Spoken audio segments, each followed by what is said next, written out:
Monica, ambuye Mulungu wathu pa chisomo motipatsa kutikhozanso kumene pamodzi mu sabata ino ya Disemba laso. Ambuye alemekezeke kuti tikupitirizabe maphunziro athu. Tiyeni okondedwa tiyimirire ndi kuyamba kumulemekeza Mulungu mwakuimba nyimbo ya matamando, ndipo pa nyimbo imeneyi aliyense adzapemphera kuti zipereke maso pa Ambuye yakonanso nthawi yakuphunzira Mulungu. Phunzitseni mawu anu, thandizeni kuti kalikonse kuzokhala kabwino maso pano. Tiyeni mpingo Ambuye tiyimirire.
Lino tunafuna tuone magao awili molumikizana ndi phunziro lija la malonjezano amene mulungu ali nawo m'malemba ake. Polipanga connect ndi pemphero pake tidati mulungu amamva mapemphero ana wake. Mukumbuke tidakambanso kuti mulungu amayankha mapemphero ana wake. Amen.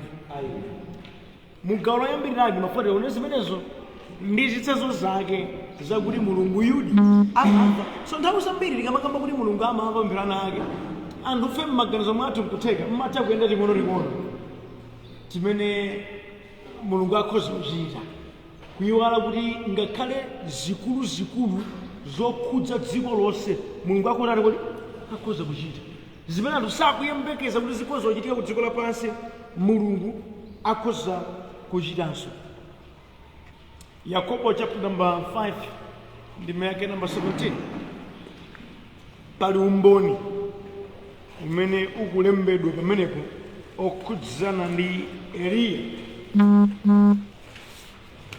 Yakobo chapter number 5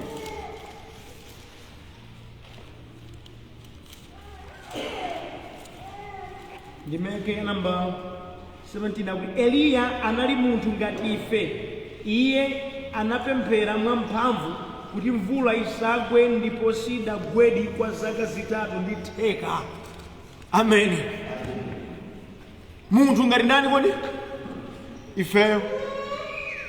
Koma adapemphera kwa mulungu kuti mvula isagwe, ndipo mulungu adamvera iyeyi ndikuletsa mvula kuti isagwe kwa zaka 3.5.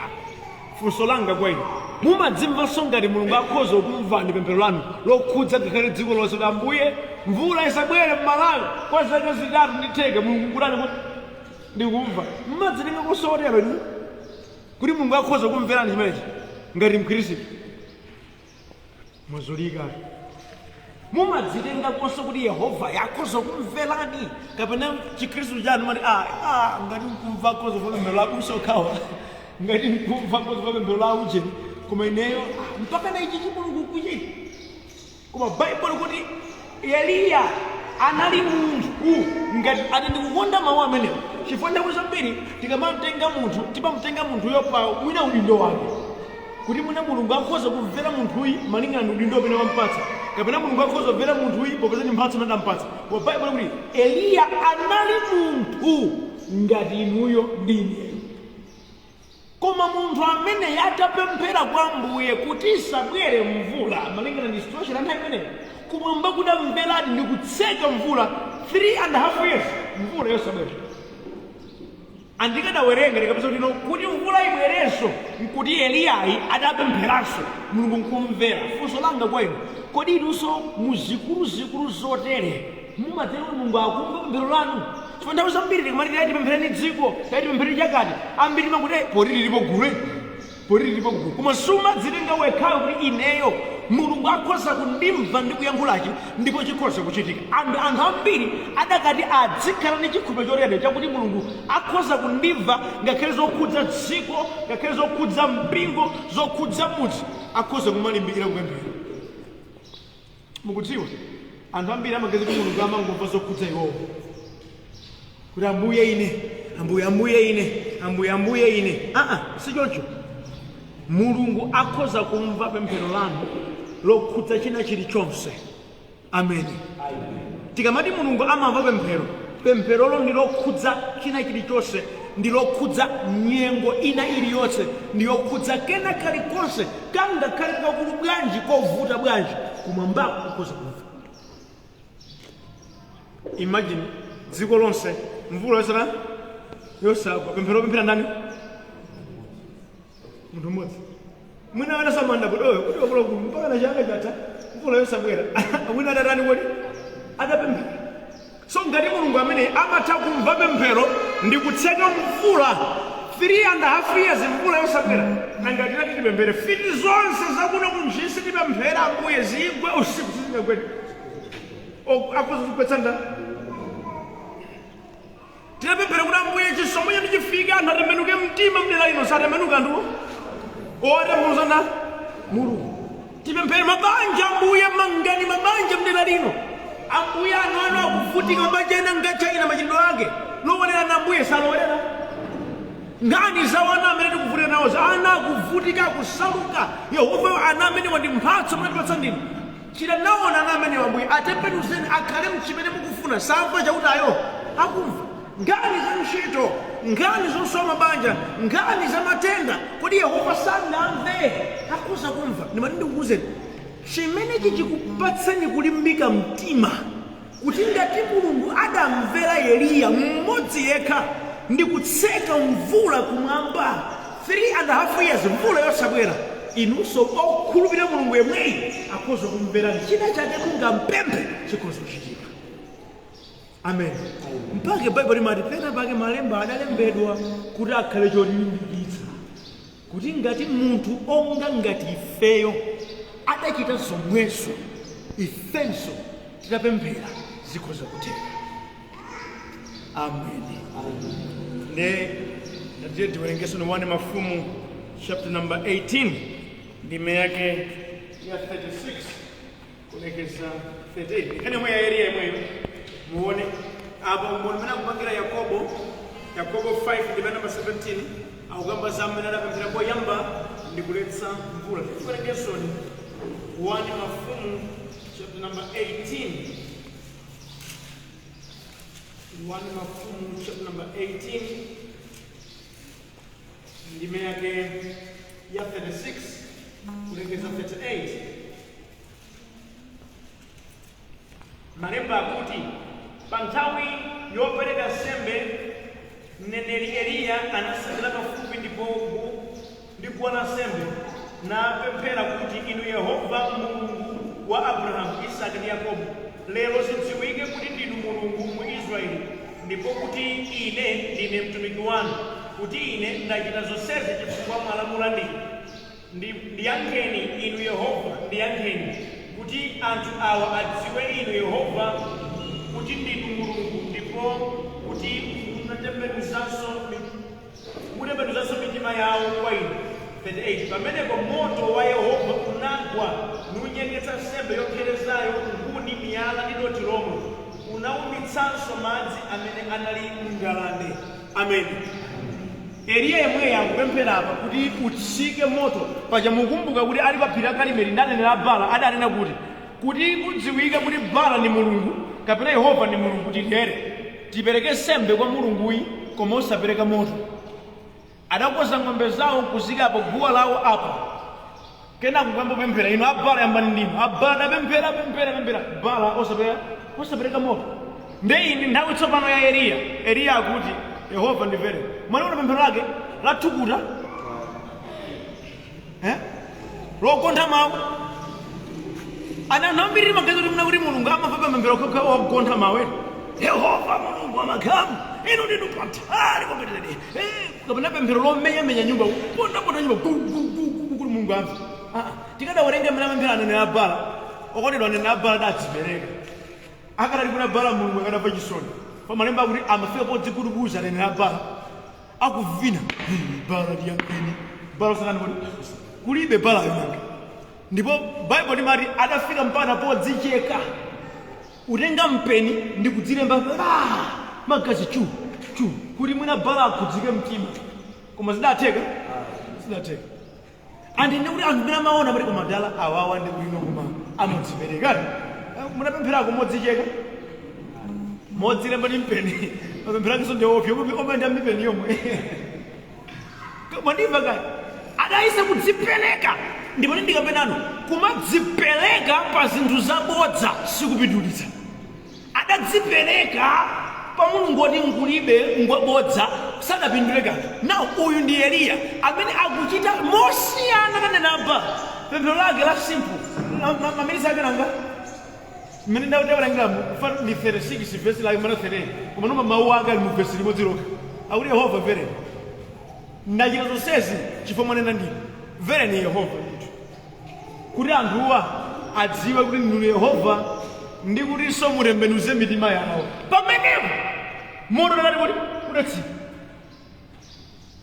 Nofunika mene nonse amene mati ayi kupemphera pemphero lalitali zedi ndezanzenga pemphero limene lidapangitsa kuti moto utsike lidatukuta ayi pemphero lina lililonse limene munthu wapemphera mu nthawi yake mulungu amatani kuti amamva ndikunena inde zilipo ndi nthawi yoti tipembedzere mwa nthawi yayitali ndizofunikanso kutero koma no chachikulu chimene chiziye ndichi mungapemphere mwa lalitali kapena mu nthawi yochepa choti tigwire ife nchakuti mulungu amatani kuti amamva kamwenipesera mulungu amamva mwina nkuteka chifukwa cha nthawi imeneyo sizingakuloleni kuti mwemphe nthawi yayitali musati ipo pesana kuti ine mwina apapa sizidathike kwenkweni ife kanthawi kake kakang'ono zedi nekuti mulungu samva paja mulungu amafuna mawazi mulungu amamva mawu muti paja pemphero ndili ngati mpweyo pene ana a mulungu lipatali kuti timapuma amamvabe adamva ndipo kumwamba kudapereka moto funso langa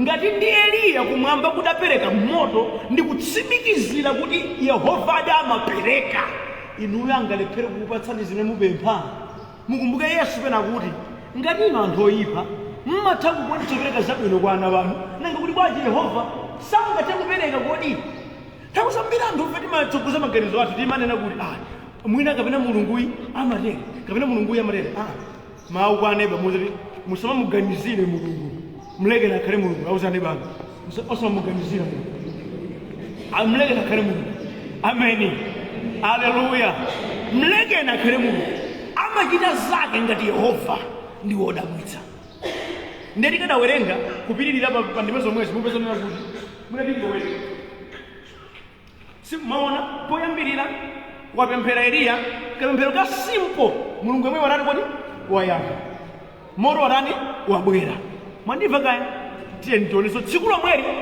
lomweli phiri lake lomwelo mulungu wakenso yemweyo amene apa wapemphera Eliya mukanthawi kochepa moto wabwera ndeno kuti mvula ibwerenso adafunika apempherenso mapempherero ake adalinso asimple ngati adakhala ngati alingapo kanthawi moto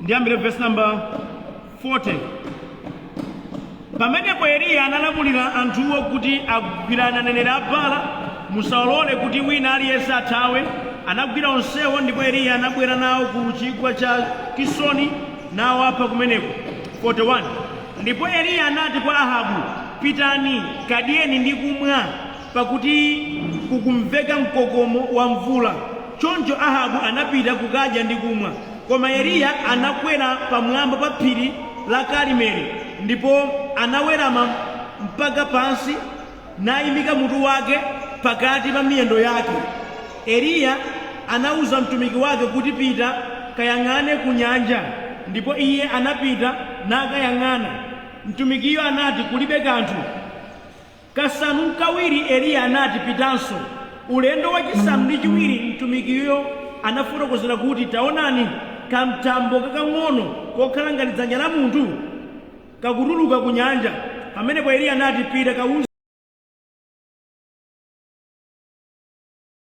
mvula isanakutsekerezeni nthawi imeneyi kuti kutambo kutayamba kusonkhana mitambo yayikuda mphepo inawomba mvula ya mphamvu inagwa ndipo Ahabu anakwera galeta napita ku Yezieli ameni pemphero lokuti mvula igwe anapemphera kanga kasanika cha kawiri 7 kupemphera koyamba kaone kodi kuli kamtambo kasaini adakaona ayi kachiwiri kaone kachitatu kachinayi kachisanu patatu kachisanu chimodzi chisanu chiwiri ndezimakaoneka mulungu wake yemweyo phiri lake yemwelo wapemphera wake yemweyonso mulungu alibe formula akuluakulu ameni ena kuti ambuye ndikupemphera kanthawi kochepa moto utsike mulungu adapereka moto kanthawi kochepa moto adapereka mulungu yemweyo popereka mvula adalira kanthawi mkulu padali kantchito ndithu mapemphero onsewo ngofunikira ameni osamachita phuma mulungu amapereka ena numapemphera ambuye mwaona mzakayi anayangosala kudya dzulo lero zachitika monga mwamboni wake ine chambire upene chambire inde ndi mulungu akumva achita haleluya amachita koma choti tigwire ife nchakuti tikapemphera mulungu amatati kodi amamva ndi amayanga. Ubwino wake mulungu sadalepherapo ndipo tidaona kale sanganame alibe rekodi yolepherayi. Tikamapemphera tiye tipemphereni ndi mtima wotsimikiza kuti tikumuwuzani salephera. Ameni. Zimveka bwino eti? 1 Samuel 1 limeka 10:11 Hana adapemphera Hana napempha mwana adampatsa ng'ombe mulungu adampatsa cha adalipo pa chigulu yeka ani Bible kuti kupemphera kwake Hana adapemphera mosweka mtima kungogwedeza milomo mawu samamveka mpaka nano kumamuyesa ngati kuti waledzera ali mchosowa atasweka mtima. Ndipo Bible ikunena kuti chaka ndi chaka Hana amapita kukapereka nsembe amapita kukapemphera koma nthawi iyi Yehova adamva kuyankhula kwake. Ndipo mpaka adapemphera ndi lonjezo adapemphera ndi cha mukadzandipatsa mwana ndidzakubwezerani. Ndepena m'Bible manena kuti kuwinda kumafunika kunena kuti mukwanitse. Kusawinda nkwabwino kusiyana ndi kuwinda kumusiyana kuti osakwaniritsa. Zowindazi anthu akhala zikamba kwambiri nthawi yambiri koma sikuti ndi chilamulo chakuti pemphero lokhalokha imamva mulungu lowinda lokhalokha ayi. Mwandimvetsa? Zitengere iweyo kumvetsetsa kwako ndi nyengo yako ndi chimene ukumvera mkati mwako chikufulumizika. Chifukwa monga metaonera Eliya adawinda apunga ali Yehova ndikuwinda mvula ikabwera adalonga adangopemphera Yehova adamvabe nayankhale.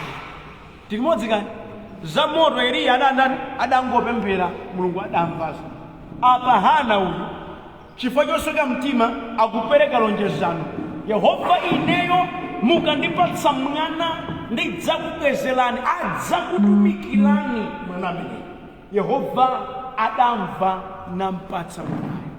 Kodi Yehova adamva namuyankha popeza kuti adanena kunena kuti no mwana adzangubwezera kapena ifoti mulungu amayankha mapemphero? Kodi mulungu amayankha chifukwa mwawinda kapena mulunguyo nchikedo chake mapemphero? Amen. Ena ndikuzamukira kuti mulungu likozo muchita ndalo munjoletsera ambuye tsono akaka ndeka kupangeni monga timachita ndi wanthu na mwina awa tufuna tapemphe kuti no mwina tiyerekeze kuti awawa afuna alipatseka chitukuko nekuyamba kuti ndikutidzakuone nde kambuzi ndiyaka ufumu wakwathuja ndikuti pa 19 kozubwera kale ne awakozobwera kamakayani kuti kambuzi imenalambira mulungu si choncho ya mulungu tidziwe ndi chikhalidwe chake kuyankha machani kwetu. Amen. Ndi chikhalidwe chake amamva amayankha. Kodi ndikamanena kuti kuwinda nkola kuika ayi ndigiya ina yachikhulupiriro yakumudalira mulunguyo. Ndipo ndizofunika sokutera monga ndawerengera koma chisaka kuti no ndekuti mapemphero okhaokha mphamvu ndi amenewo akalero ngati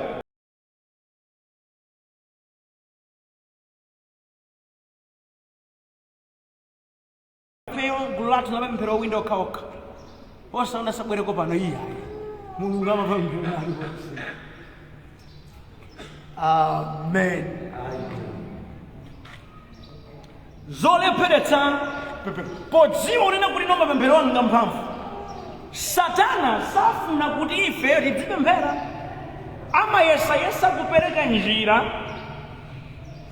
kuti anthu ife tidzilephera kupemphera chifukwa monga amene afotokozera ino akuluakulu ndikufunse monga amene mavesi ochepa chabe amene tawaonawo tapeza kuti pemphero ndilofunika funso kwanebe nchifukwa ena ngasimpemphera mwa serious afusanebe wanu mwamva kuti pemphero lofunika mwamva mulungu amayankha pemphero ndipo simachitika nanga inuyo chifukwa chiyani mumakanika kuti mupemphere motsindika? Yehova aliko amayankha ndipo afusa kuyankha china chilichonse kuchitika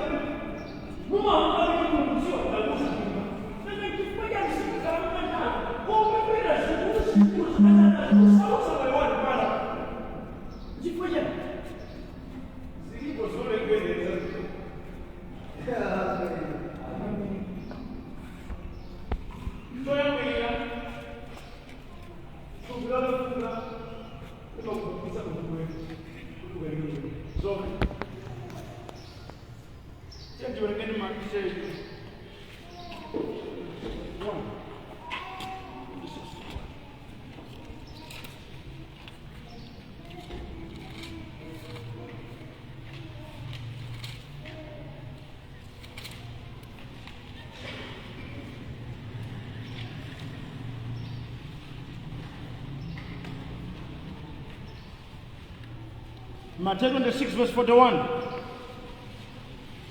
Khalani maso ndikupemphera kuti musagwe m'mayesero. Mzimu ukufuna koma thupi ndi lolefuka.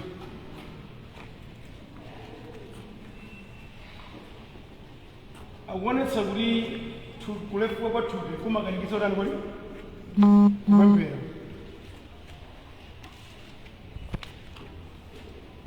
Cherekeze kuti munthu ali mtulo kwambiri angapemphere andiro alipo enanso mulipo pompano mati pafoni pano mukhala mawu azambirimbiri kugwira ntchito mutsiku mugwira kwambiri zedi koma tiyeni tipemphereni mmene muwodzereremo chiteni changu basi tikagona mperekeza kozikanyira yake yokupangitsa kuti usalane munthuwe usapemphere andimadziwa nthawi zina zake zikhoza kuthekadi kuti akhoza kukuponyera mzimu watulo koma nyengo zinazo munthu umatha kutheka kuti wagwira ntchito kwambiri thupiri tinene zona lalani thupiri kuti lagoba silingagwanitsa unapita mmawa kumunda wakatibula ndime yako kukaphera kenako basi kudya nupita so chidzulo kaphera nubwera ku overnight yigwira ziteka ndekuti ngati munthu ukufuna kukhala ndi focus yopemphera udzipatse changu kuti mpata chifukwa ini ntchito ndithu amen mukubwera kuti mudzapemphere ku overnight koma mwadya mwatsindika madyedwe mkhuto wake koma mpokuze kupemphera kutheka uzingogera ngani kuti mtima wako kuti upemphere zikufunikadi koma mmene thupi lake mulira sizitheka ndilikoza kusenyeriwanja kuti mzimu watulo choka koma nozikuye munthu wiwadya kwambiri sizitheka kuti akhoza kupemphera kuwiririra zikhoza kukanikitsa ndakama ngati nkhani ya gawo la uzimu komanso lachani kuti la thupili zinakuteka nyerekezi akhoza kupatsa tulo kuti no ukanike ochita chinthu ndi zoonadi komanso china kuti thupili ngati thupi limatha kuyemba ngati munthu we sudathe kukhala ndi programu yabwino yakuti ufuna kupemphera mwamphamvu komanso unakhala ngati walilemetsa kwambiri thupili likhoza ndikulephera ndithupi matenda akhoza kulepheretsa mbodza limene ngati munthu odwala kwambiri ungakwanisa kupemphera mawa zambirimbiri thupi lafoka kutopa ndakambakale chinaso muchidziwa wesi nkhongonozi ene nali pamene akati akagwada basi tole mapeza kuti pomwepo kuti nkhongono kuti zi ndi chinaso chopangitsa kuti munthu akanika kupemphera pemphero limayikire kukulu limakhala ndi mphamvu koma izi ndi zina mwa izo zokanikitsa kuti no pemphero lichitike mwamphamvu pakati pawa mzolelewa aliki zimachitika ndiyo zimachitika ndiyo ndaona kwenda kuopana kutokwera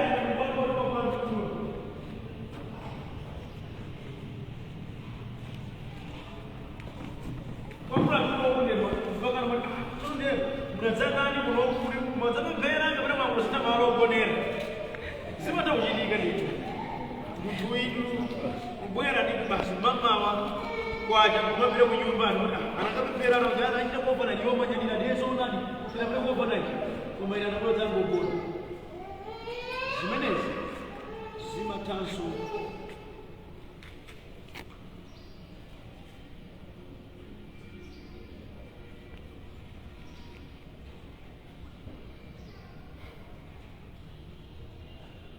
Shabulo, tawerenganiso 2 Akorinto 4 ndime yake ya namba 2 muchichewa cha kale.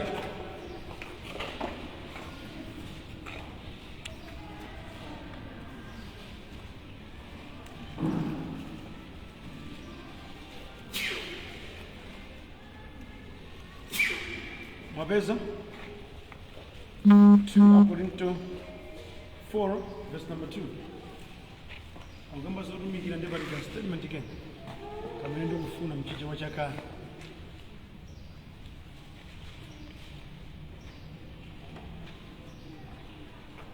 Mwapeza ukhoza kweri. Sundabeza kudizo. 2 Akorinto chapter 4 verse 2. Tananiza zobisika za manyazi usayendayenda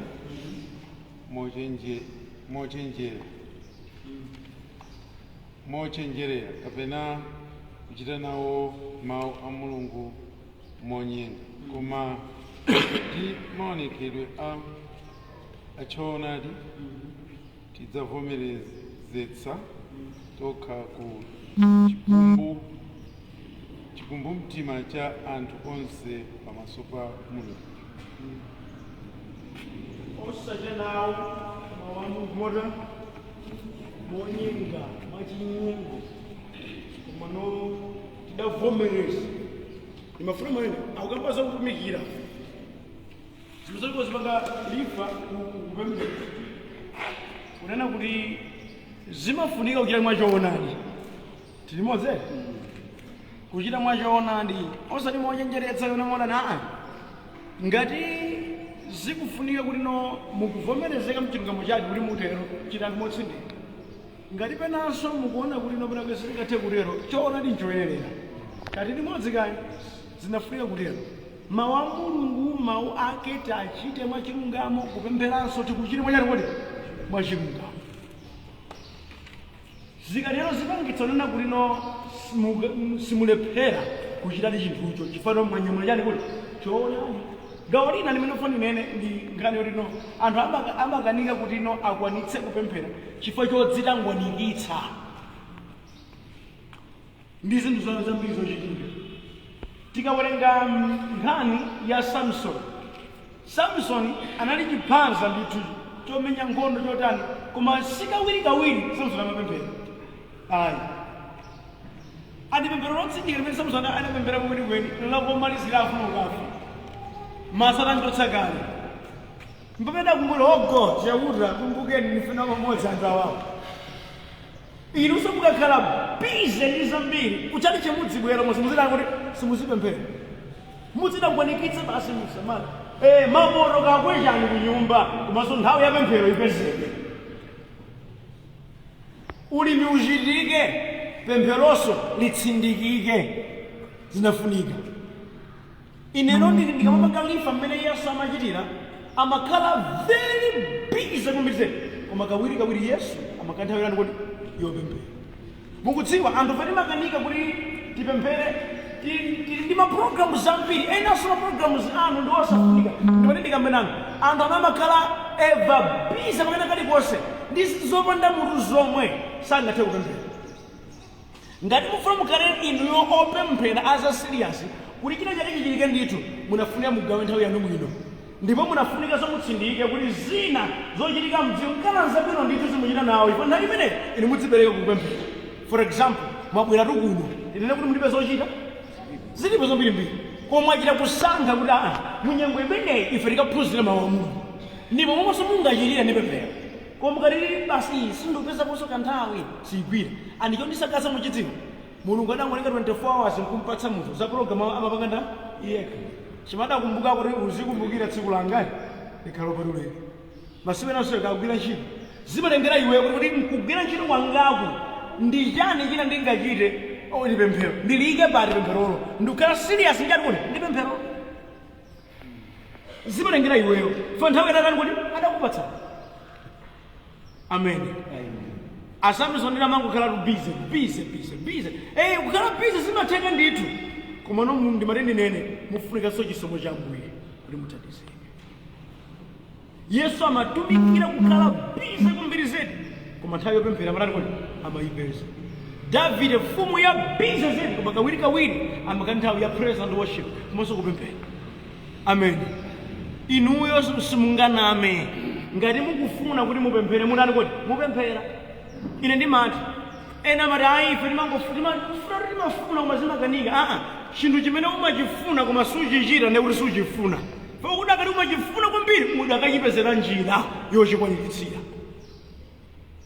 Pemphero ndilofunika lero mudziwe koma mdierekezi amaponya zambiri zonena kuti zikanikitse pemphero. Number 2, mdierekezi amathanso kukhala ngati kuti atinamize pang'ono kuti ife tikukhala tili busy kwambiri zedi ngati sitikwanitsa kuona zinthu mwa maso auzimu titangwanika kwambiri zedi thupiri limafika potopa lokha nimachitachita oyenereranso amene tachita. For example ukhale kuti mawa wapanga izo wapita uko wapita kuti longo wabwerako watere thupi latani kuti lalema ngati wasonza program yako because upemphera za serious sungapemphera 1 hour ulalema choteso singateka zindafuna uchirodzika mupemphero kuti ziteke.